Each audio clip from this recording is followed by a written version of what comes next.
Alright, isa pong magandang umaga po sa ating pong mga giliw na taga-subaybay dito po sa Dan TV Vlog.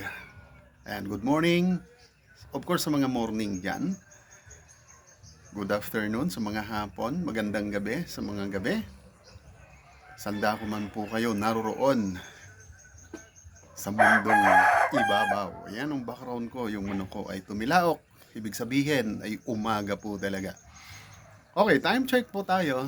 Philippine Standard Time. Meron na po tayong alas 9:30 ng umaga. Dito po yan sa Kabukiran ni Kuya Dan. Alright, paumanhin. Last night nag-live po ang inyong lingkod. Subalit ay talagang pinagkakait sa atin ang lakas ng internet dito sa Kabukiran. But then, kahit pa paano ay live tayo ng mga ilang oras bago tuluyan humina ang ating net dito. Alright, this morning ay iikutin ni Kuya Dan. Again, tumilaok pa rin ang manok. Iikutin ni Kuya Dan yung ating mga tanim. Kumustahin natin dahil nowadays mga nabisi tayo sa mga pagkukumpuni o pag-iipon ng mga firewoods. Yan, preparation po yan ng tag-init para matuyo ng matuyo.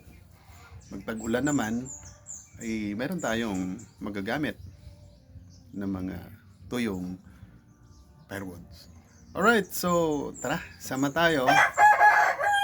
Sabi ng manok ko, dalian ko na daw. Baka maubos ng oras natin sa pagbo-vlog. Alright, samahan niyo po si Kuya Dan. Iikot tayo sa ating pong munting harden at mga tanim na mga gulay. Alright, go! Okay, bago pala tayo pumunta sa ating harden, kahit po paano ay nakakapag-ayuda tayo ngayon ng WH doon po sa aking mga member na until now ay hindi pa monetize. So check muna natin, sino ba itong mga napiplay natin ngayon? Siyempre, member ko ito, Noel Pipito TV, mega love shoutout. Tuloy-tuloy lang, Noel.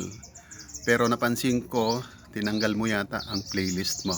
But then, pwede kong i-manual ang mga live streaming mo na mahahaba naman. Alright, Noel, mega love shoutout. Tuloy-tuloy lang ang laban. And at the same time, meron pa. Of course, isa pang member natin from Beirut naman to. Budots Queen 55. Yan. Medyo matagal-tagal na rin natin member to.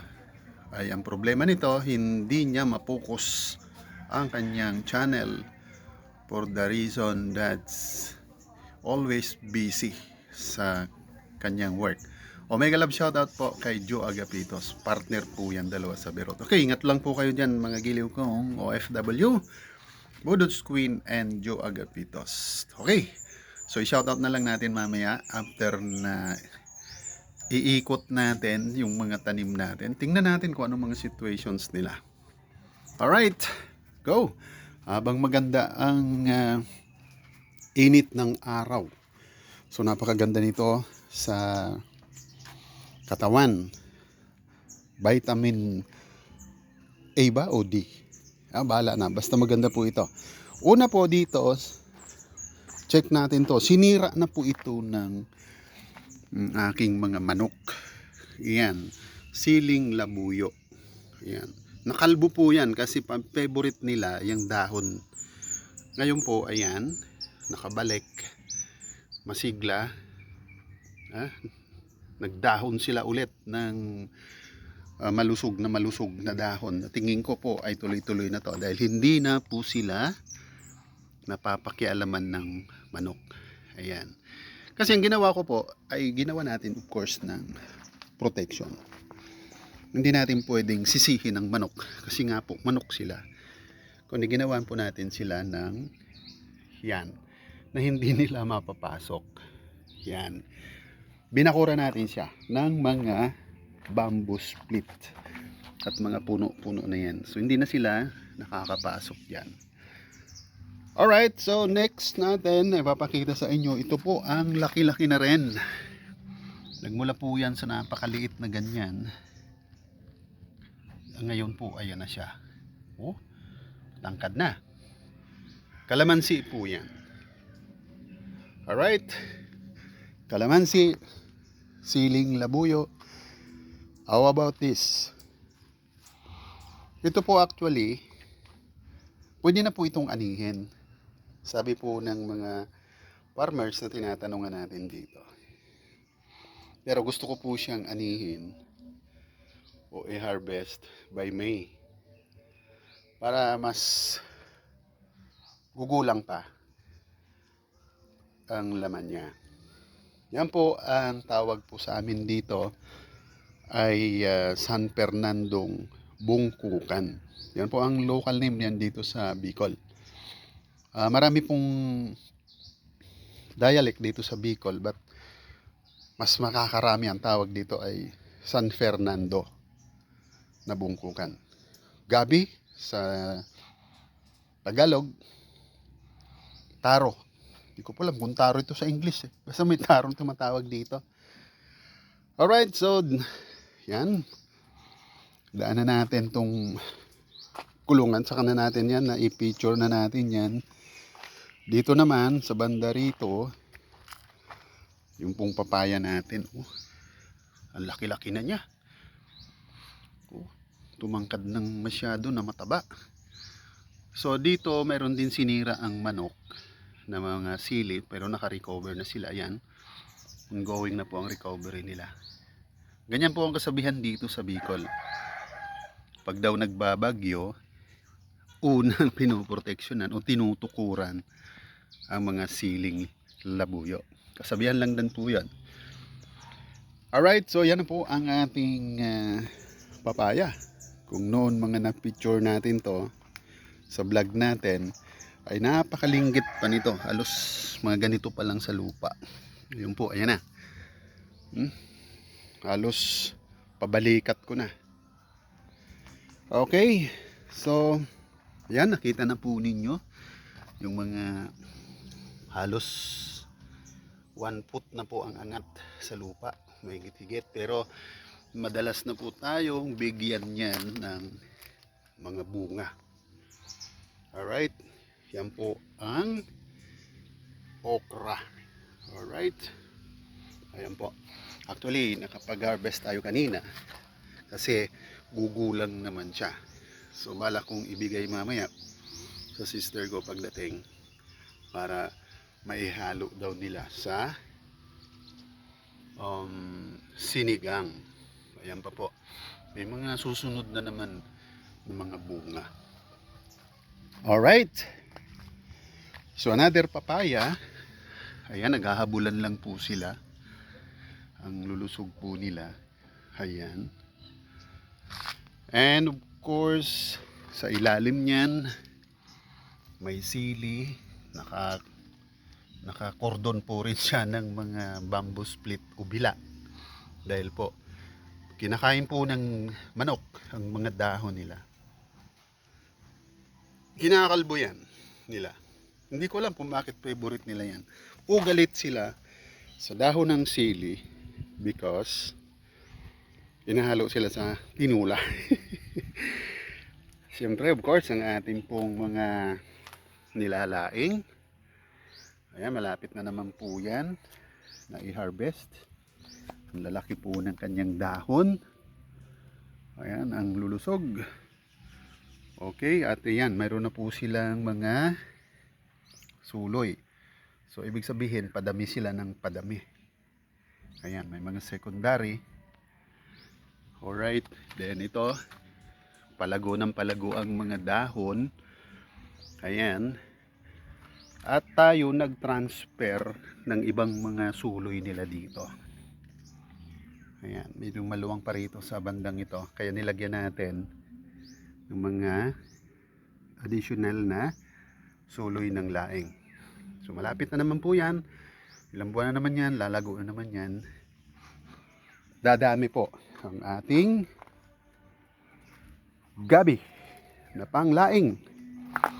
Another species po yung pinakita ko kanina doon, yung San Fernando. Ibang species po yun. Gabi rin tawag doon. Pero po yun lumalaman. So ang ma-harvest po ninyo doon ay yung crops, yung roots. Yun ang bunga niya. So itong mga gabing ito, yun po yung ginugulay. Nilalaing po sila. Alright? So dito, ang taas-taas na rin po itong mga sitaw na to. Ayan, bilis lang nilang gumapang sa cyclone wire. Alright, so yan. Bigla ako natangkaran na nila ako. Sa cyclone wire po ang target nilang. Ayan, nagagapang na po sila. Ayan. Okay, so 1 month lang po ako rito mahigit. Galing pa lang po yan sa lupa. Ngayon ay kasintangkad ko na. And yung patulan natin. Nagtataka ako rito ngayon pa lang siya nagsisimulang sumibol ang bunga. Palago pa siya ng palago ng mga dahon niya. Ayan po, isang punong ito. Ang dami ng mga branches Pero masipag, gapang sila ng gapang. Siguro po time na nila ngayon mamunga. Kasi nagtataka ako sa isang to. Panay lang siya, padami ng mga sanga niya, o yung mga veins niya. Ayan layo na Andito na sa bakod. And at the same time, yung isa dito sa gapangan ng sigarilyas, nakarating na rin dito. Ang layo-layo na niya. Ayun. Ayan At yung kauna-unahang sibol niya, nandito na rin. Nasa ibabaw na rin ng ang layo na rin ng inabot. Alright. And of course, kumusta naman yung mga yung mga sitaw dito namumunga. Pero andito na rin po sila sa ibabaw ng gapangan na overhead sa akin. Alright, so the same here. Pero ito namumunga na po ng husay. Ang dami na po natin na harvest po dito. Marami na pong mga sumusunod na mga bunga. Ay kukunin natin tong isang to. At ito po ay dalawa sila. Malapit na po silang gumulang. Kaya kukunin na natin siya. Okay? Ito. Ganyan lang po pagkuha niyan. Okay, so ayan. Pag hindi pa natin ito na-harvest, gugulang po yan. And dito po, yung isang patulan na to, may bunga na siya. So comment lang po kayo dyan kung ito ba ay pwede nang igulay. Pandak po siya. Siguro po dahil hindi masyadong malusog yung kanyang puno. Maaga siyang namunga. Ayan po. At the same time, mayroon din po rito. Isa. Pangalawa. Mayroon na po rito. Ano po sa tingin ninyo? Pwede na po kaya itong igulay? O ganyan lang talaga sila kaliliit sa pagka-native na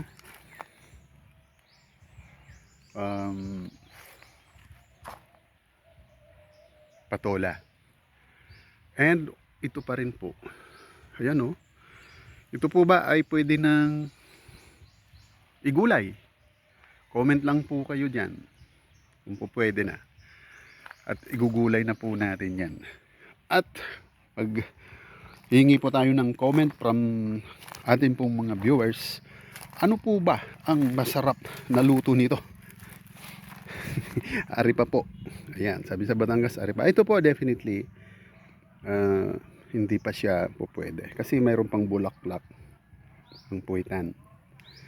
Ayan, the same as this. Siguro pwede silang pagsabay-sabayin. 5 bunga pinakita ko sa inyo. But then, yung napakalago doon sa unang pinakita ko sa inyong patula ay hindi pa siya namumungang tulad niyan. Alright, yan po ang aking pong ikot sa ating pong mga halamang gulay. susunod na naman po ang sa susunod na segment. Yung iba naman dahil po ay time limit na sa pang-premiere ang aking pong vlog. Alright, so mula po dito sa Pandan, Ligao City, sa probinsya po ng Albay, ang inyo pong lingkod si Kuya Dan ay nagbabahagi ng kanyang adventure. Maraming salamat po sa patuloy na pagsubaybay. And God bless us all. Dan TV Vlog is now signing off. Bye bye and all right.